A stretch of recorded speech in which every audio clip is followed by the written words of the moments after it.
আসসালামু আলাইকুম। সবাই কেমন আছেন? আমি আজকে আমার দিনের কিছু অংশ আপনাদের সাথে শেয়ার করব। সাধারণ একটা দিন, কিন্তু এই সাধারণ দিনগুলোর মাঝেই লুকিয়ে থাকে অনেক অনেক ছোট সুখ। সকাল শুরু হলো রান্নাঘর দিয়ে। আমাদের জীবনটা আসলেই এমন, প্রতিদিনই একই কাজ, কিন্তু তবুও প্রতিটা দিন আলাদা। আজকে আমি খুব সাধারণ কিছু রান্না করছি, কিন্তু ভালোবাসা দিয়ে করলে সাধারণ জিনিসও অসাধারণ লাগে। মাঝে মাঝে মনে হয় এই ছোট ছোট কাজগুলোর মাঝেই আমাদের আসল সুখ লুকিয়ে আছে। আজকে রান্না করব আলু ভাজি, চিংড়ি মাছ ভুনা এবং ডালের বড়া। তাই তো প্রথমেই চুলাতে আমি আলু ভাজিটা বসিয়ে দিলাম।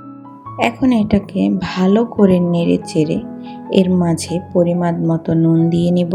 তারপরে আবারও ভালো করে নেড়ে চেড়ে সিদ্ধ হওয়ার জন্য আমি ঢেকে দেব। পাশের চুলোয় আমি চিংড়ি মাছ ভাজতে দিয়েছি। আজকে চিংড়ি মাছ ভুনা করব। প্রথমেই আমি কিছু মাছ দিয়ে এগুলোকে ভেজে উঠিয়ে নিচ্ছি। মাছগুলো সুন্দর করে আমি একে একে ভেজে নেব। রান্না করছি সরিষার তেলে। সরিষার তেল স্বাস্থ্যের জন্য খুবই ভালো। এই তো আমার প্রথম মাছগুলো ভাজা হয়ে গেল।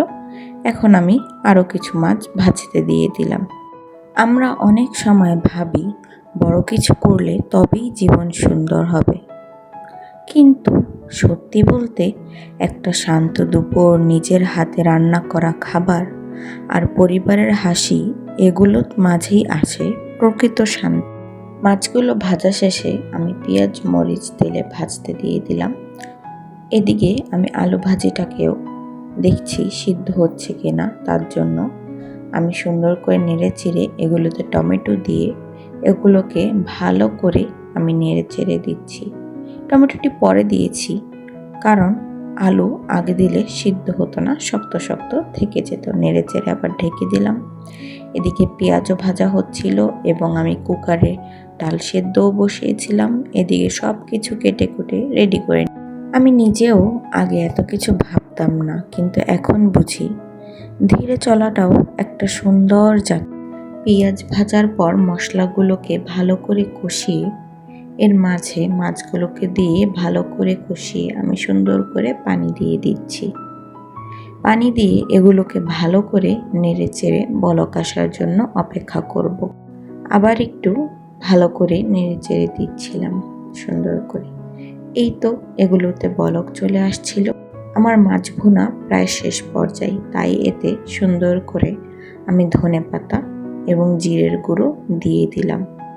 আপনাদের সাথে গল্প করতে করতে আমার মাছ ভুনাও হয়ে, অন্যদিকে আলু ভাজিগুলো হয়ে গিয়েছে, তাই এতেও ধনেপাতা দিয়ে সুন্দর করে আমি মিশিয়ে আলু ভাজিটাকেও নামিয়ে ফেলবো। আপনাদের সাথে গল্প করতে করতে আমার দুটো রান্না করা হয়ে গেল। এখন আমি বড়া ভেজে নেব, তার জন্য চুলায় তেল বসিয়ে দিয়েছি এবং আমি ডালের মিশ্রণটাকে রেডি করে নিয়েছি। এখন একে একে আমি বড়াগুলো ভাজতে দিয়ে দিচ্ছি। এগুলোকে সুন্দর করে আমি এপিট ওপিট করে ভেজে নেব। ডালের বড়া খেতে বেশ ভালোই লাগে, মচমচে হয়। আমার কাছে তো বেশ ভালো লাগে। আপনাদের কার কাছে কীরকম লাগে কমেন্ট করে জানাবেন।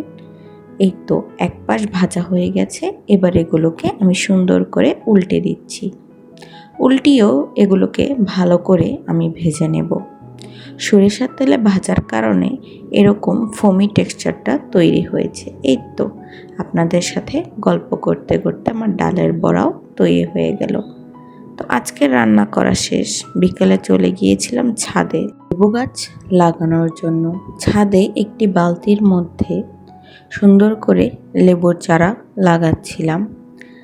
আল্লাহই ভালো জানেন লেবু গাছে ফল হবে কিনা, লেবু ধরবে কিনা। তো সন্ধ্যাবেলা একটু হালুয়া বানাচ্ছিলাম, মিষ্টি জাতীয় কিছু খেতে মন চাচ্ছিল। সুজি দিয়ে বাদাম দিয়ে সুন্দর করে ভেজে এগুলোকে তারপরে আমি চিনির শিরা বানিয়ে সুন্দর করে হালুয়া বানিয়ে নিয়েছিলাম। এভাবেই কেটে গেল আজকের দিনটা। ভিডিওটা ভালো লাগলে লাইক, কমেন্ট এবং সাবস্ক্রাইব করতে ভুলবেন না। আবার দেখা হবে। আল্লাহ হাফেজ।